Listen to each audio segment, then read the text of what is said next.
Pour poursuivre sur ce sujet, nous sommes en direct de Paris avec l'éditorialiste et analyste politique Mustapha Tossa. Bonsoir et merci d'intervenir sur ce sujet.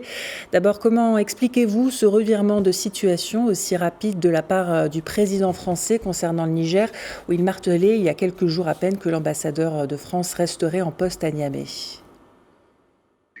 Oui, il faut dire qu'après 2 mois de bras de fer avec les autorités putschistes de Niamey, le président français Emmanuel Macron a fini par se résigner à ce qu'on peut appeler la réelle politique, parce qu'il s'est retrouvé seul à défendre l'option militaire contre le Niger.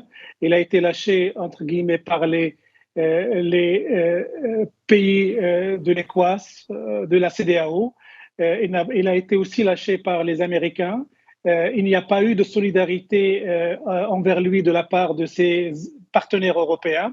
Il se retrouvait seul à croiser le fer avec les autorités nigérianes, les nouvelles autorités putschistes. Et au bout de 2 mois, il a fini par reconnaître la réalité du terrain, à savoir que les putschistes ont gagné cette partie, et il s'est résigné à rappeler son ambassadeur et à envisager le redéploiement de 1500 soldats. Une partie va revenir en France et une autre partie va se redéployer au Tchad. Donc, c'est présenté par la presse française et les analystes français comme un échec flagrant d'Emmanuel Macron et un coup dur pour l'institution militaire française.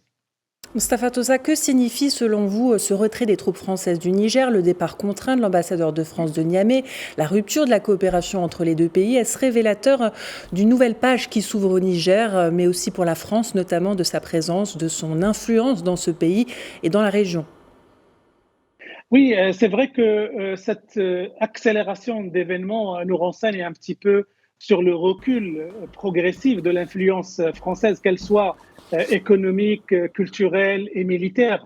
Et il y a eu ces dernières 3 dernières années, 3 ou 4 coups d'État militaires qui ont tous visé l'influence française.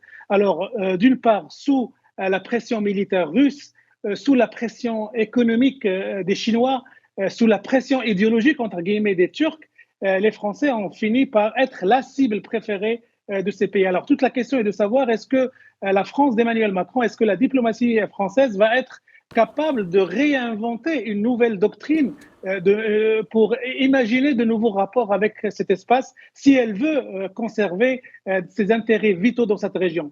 Il y a cet questionnement. Alors, avec le Niger, il y a une question qui se pose tout de suite.